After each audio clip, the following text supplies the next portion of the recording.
It's also been brought to our attention that March 3rd through March 9th is the National Consumer Protection Week. Now a federal agency, the National Consumer Protection Agency, I think probably started under the Obama administration and was born out of some controversy. Believe it or not, there's some sources at work that don't want you to be protected from things that happen like ID theft, debt collection practices, credit card banking scams. The Do Not Call registry was founded to start this. We all used to have that dreaded time between 5 and 8 o'clock at night when the phone would ring and you'd be pitched something you didn't want to be pitched to. So it's simple things like that. But the work of the Consumer Federal Protection Agency in its current role is to go just beyond that. There are people who are victimized every day by fraudulent practices. And it's hard to reverse when it starts. Maybe everybody in here has had some form of ID theft.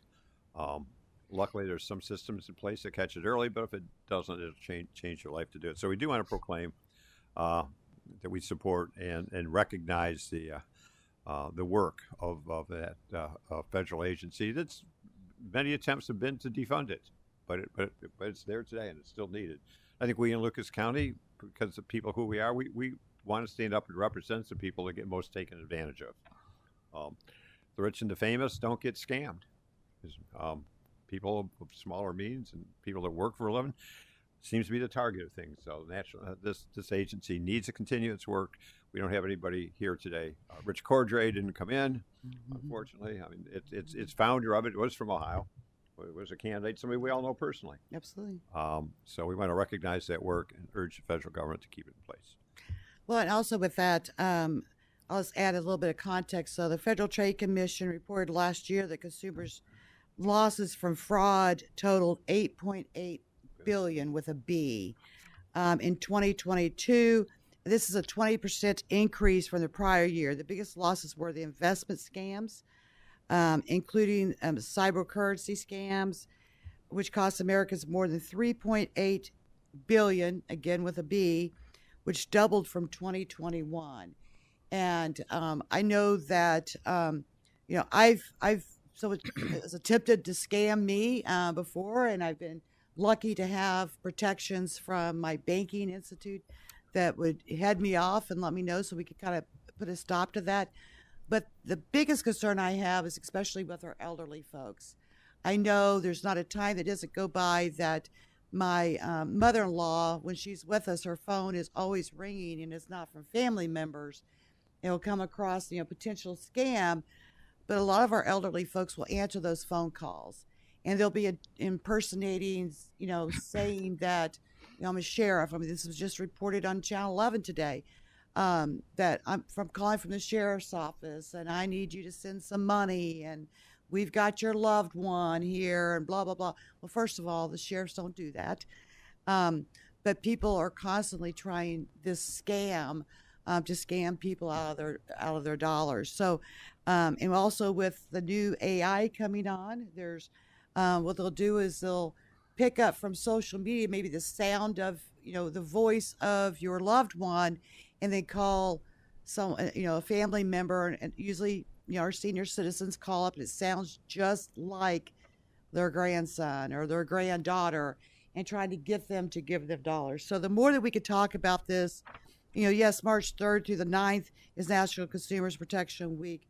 But I think as we have bully pulpits as ourselves as elected officials, is that we need to continue to remind and educate in the community as well all year round, because usually around the holidays is when they're the biggest scams that are taking place. So I'm glad that we were able to bring this proclamation. There was an invitation sent out. Unfortunately, there was a conflict in scheduling for today, but we wanted to continue to press ahead and proclaim March 3rd through the 9th as National Consumers Protection Week.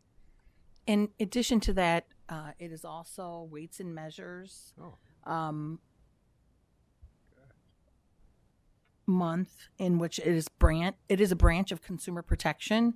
So as the former auditor, every day when you go into grocery stores, in order to make sure there's if you do not know why we have to put the CO on there, the reason is because prior to the enforcement of the weights and measures laws, you could order, let's say you wanted 5 pounds of hamburger meat, and then the stores unfortunately would add an additional layer of whether it was the container that held the hamburger meat or the chicken, so that they could basically fatten it to make it weigh more. And so they would overly stuff the chicken with other items, and you may not pay attention to it, add a little bit more liquid to it. And so that is why the scales, same thing with grapes, when you add the bags, you can no longer charge for the weight of the bag or the weight of the container. So that all had to be separated from the actual cost of the food item you're getting.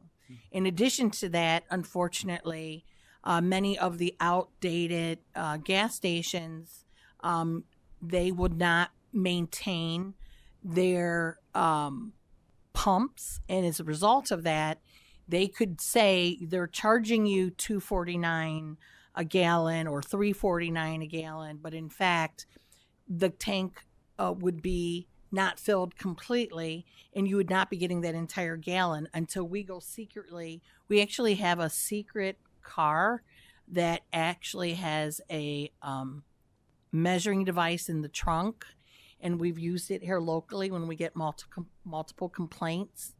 It's like a little, it's like a movie almost.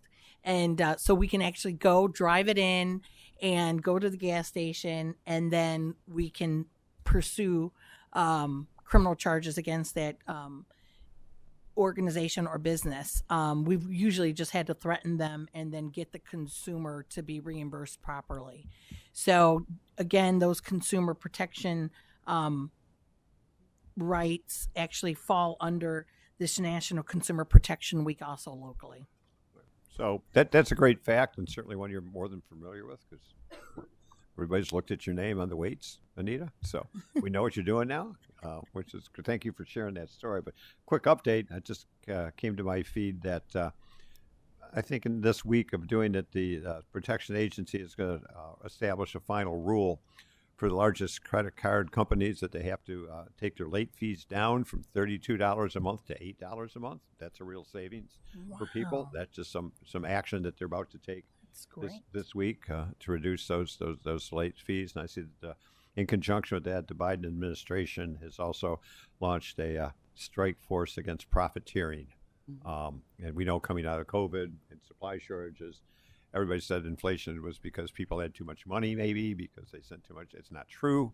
That they're finally realizing that part of inflation is profiteering and manipulation of markets for advanced process. So this work that we're talking about locally today is now it's real. There's some action being taken today.